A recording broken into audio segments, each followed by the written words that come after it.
મહાસુદ બીજ નિમિત્તે અરવલ્લી જિલ્લાના મોડાસાના દેવરાજ અને રાજપુર રામદેવજી મંદિરોમાં ભક્તોની ભીડ ઉમટી ગઈ હતી, કારણ કે મહાસુદ બીજ એટલે ભગવાન રામદેવજીનો પ્રાગટ્ય દિવસ માનવામાં આવે છે।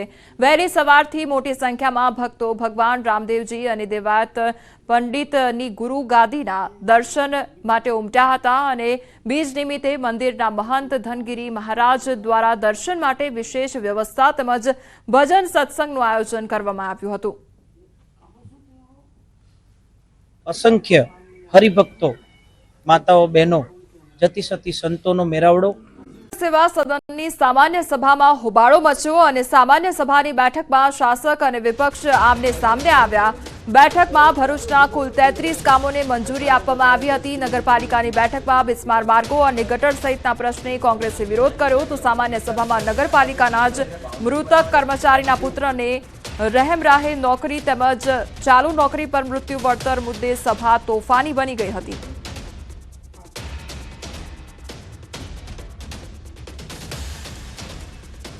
वॉटर विभागना अंदर काम करता कर्मचारी शंभुभाई वसावा माटे पण अमरा नगरपालिकाना साथी कॉर्पोरेटर तेमज अमरा तमाम कॉर्पोरेटरे आ मुद्दे एने सहाय आपवा अने एना परिवारमांथी नौकरी आपवा माटेनी जे चर्चा करी हती ए चर्चा दरमियान शासक पक्ष हर हमेश कही शकाय के चर्चा पूरेपूरी नहीं करतुं અને ચર્ચા દરમિયાન જ રાષ્ટ્રગીતમાં ઊભા થઈ જઈને રાષ્ટ્રગીતની આડના અંદર પોતે સભા સમાપ્તિની જે કરે છે તે ખૂબ જ નિંદનીય છે। ભરૂચ નગરપાલિકામાં સામાન્ય સભા યોજાઈ હતી।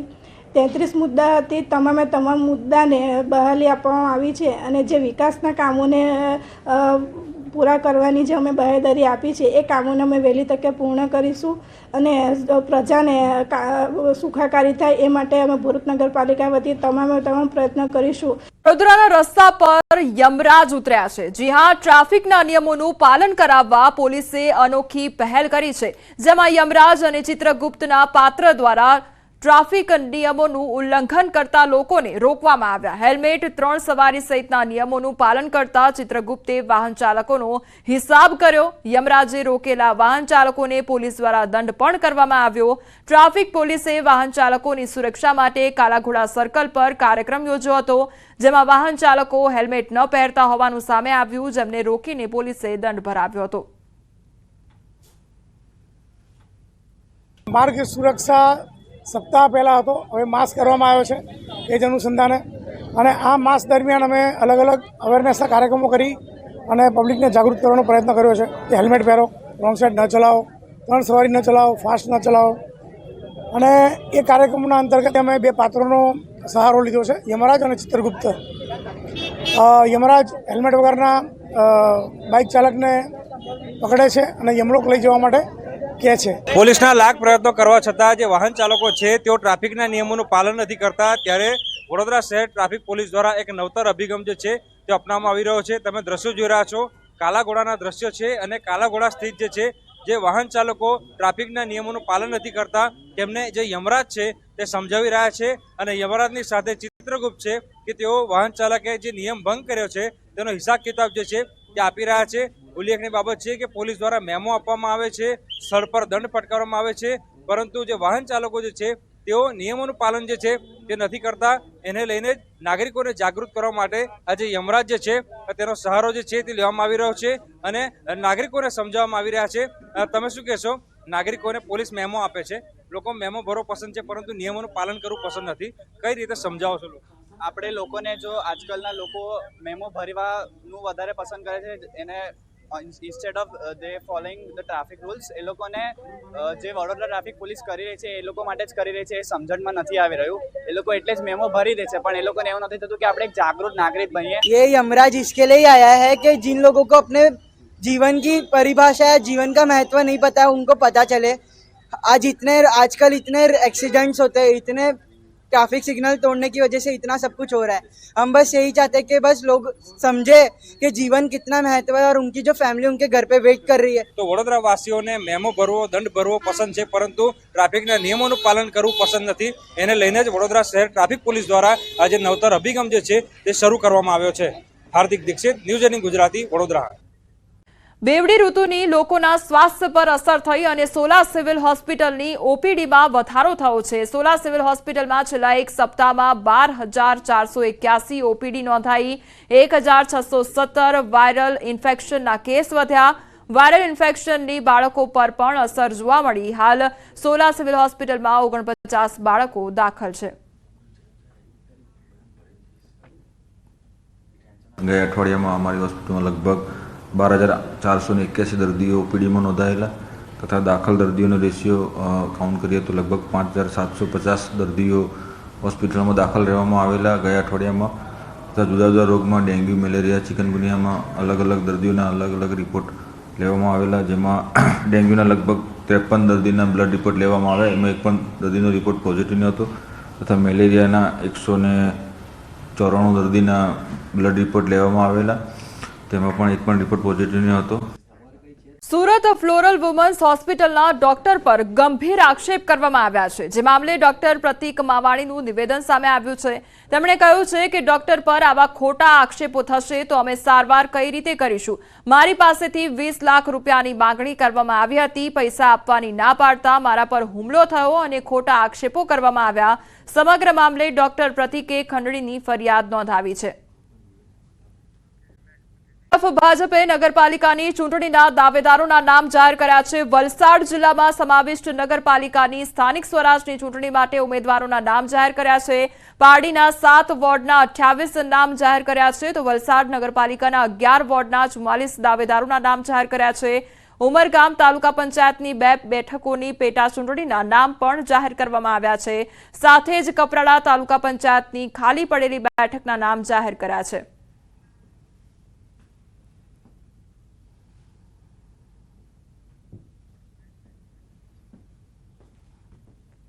બોટાદ નગરપાલિકામાં ભાજપના ઉમેદવારો જાહેર અને 11 વોર્ડના ઉમેદવારોના નામ ભાજપે જાહેર કર્યા છે।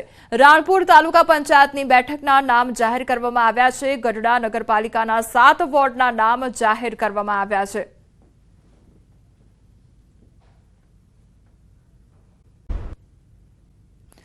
જામનગરમાં ચૂંટણીને લઈ ભાજપની બેઠક અને કૃષિમંત્રી રાઘવજી પટેલની અધ્યક્ષતામાં બેઠકનું આયોજન કરવામાં આવ્યું, ત્યારે કાર્યકર્તાઓ સાથે ચૂંટણીને લઈને મંથન કરવામાં આવ્યું। કાર્યકર્તાઓને બેઠકો જીતવા હાકલ કરવામાં આવી છે। નગરપાલિકા અને તાલુકા પંચાયત જીતવા માટે હાકલ કરવામાં આવી છે।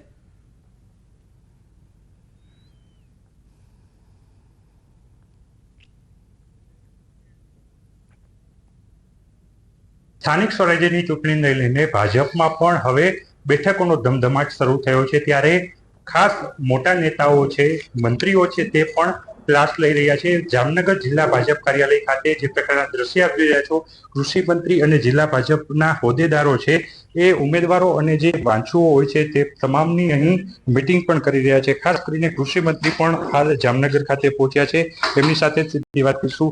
રાઘવજીભાઈ, જે પ્રકારે સ્થાનિક સ્વરાજ્યની ચૂંટણી, નગરપાલિકા અને તાલુકા પંચાયતની ચૂંટણી અને અકસ્માત બાદ સૌપ્રથમ જામનગર આવ્યા છો, શું કહેશો? જામનગર જિલ્લામાં સ્થાનિક સ્વરાજ્યની ચૂંટણીઓમાં 3 નગરપાલિકાઓની અને તાલુકા પંચાયત 2 તાલુકાની 2 બેઠકોની પેટા ચૂંટણીઓ આવી છે અને એના માટે ભારતીય જનતા પાર્ટી સંપૂર્ણ સજ્જ છે। અમને પૂરો વિશ્વાસ છે કે 3 નગરપાલિકાઓ અને તાલુકા પંચાયતની બંને બેઠકો ભારતીય જનતા પાર્ટી ભારે બહુમતીથી વિજયી થશે। શહેરમાં ફરી એક વખત ધૂળ ખાતી સાયકલો જોવા મળી આવી છે। તંત્રની બેદરકારીના કારણે લાભાર્થી વિદ્યાર્થીઓને મળવાની જગ્યાએ સાયકલો ધૂળ ખાઈ રહી છે। સરસ્વતી સાધના યોજના હેઠળ ફાળવેલ સાયકલો ધૂળ ખાતી હાલતમાં જોવા મળી રહી છે। પાટણ તાલુકા શિક્ષણ કચેરીના ઓરડામાં મોટી સંખ્યામાં સાયકલો ધૂળ ખાતી જોવા મળી। પીટીસી કોલેજની બાજુમાં આવેલ તાલુકા શિક્ષણ કચેરીના ઓરડામાં સાયકલો ધૂળ ખાઈ રહી છે।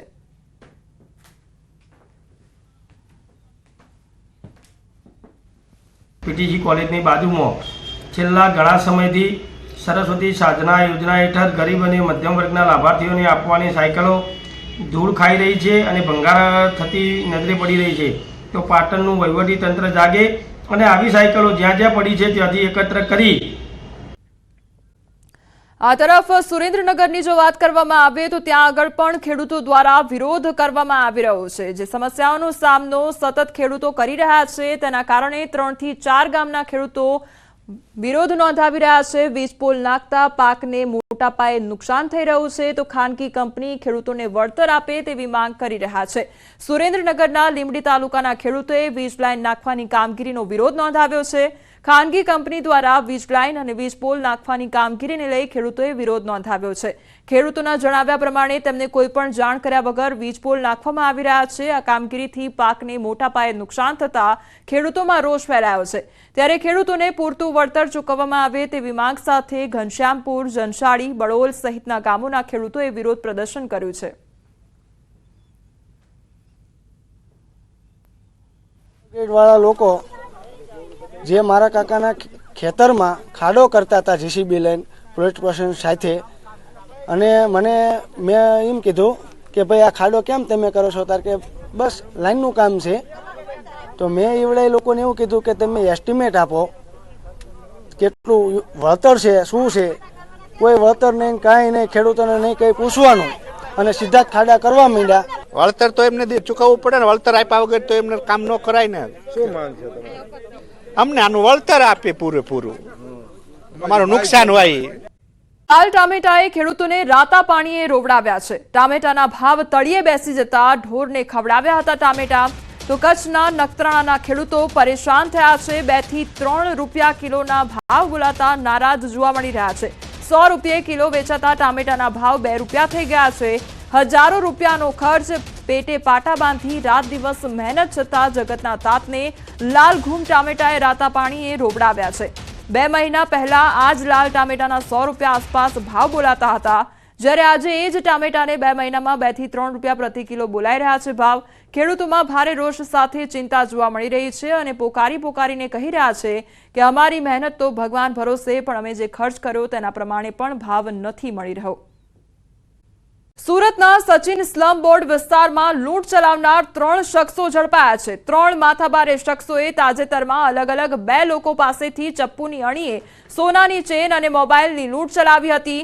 ભોગ બનનારાઓએ સચિન પોલીસ મથકે ફરિયાદ નોંધાવી હતી. પોલીસે ફરિયાદને આધારે ગણતરીના કલાકમાં 3 આરોપીઓને ઝડપીને બરાબરની સરભરા કરી ઘટનાનું રિકન્સ્ટ્રક્શન કર્યું. પોલીસની સરભરાથી આરોપીઓને ચાલવામાં પણ ફાંફા પડ્યા હતા. ઝડપાયેલા આરોપીઓ ગુનાહિત ઇતિહાસ ધરાવે છે.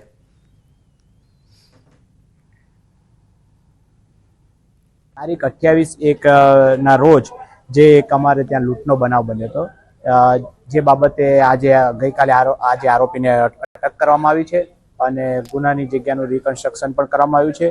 અને એના પાછળના જે ગુનાહિત ઇતિહાસ છે એ જોતા ભવિષ્યમાં એના વિરુદ્ધ અટકાયતી પગલાં પણ લેવામાં આવશે. કિનારના અરણેજ ગામે બંધ મકાનમાં ચોરી કરવામાં આવી. ઘરના સભ્યો બહાર જતા બંધ મકાનમાંથી 8 થી 10 તોલા સોનું તેમજ રોકડની ચોરી કરવામાં આવી હતી. તસ્કરો સોનું તેમજ રોકડની ચોરી કરી ફરાર થઈ ગયા હતા. પોલીસે તસ્કરોને ઝડપવા તજવીજ હાથ ધરી છે.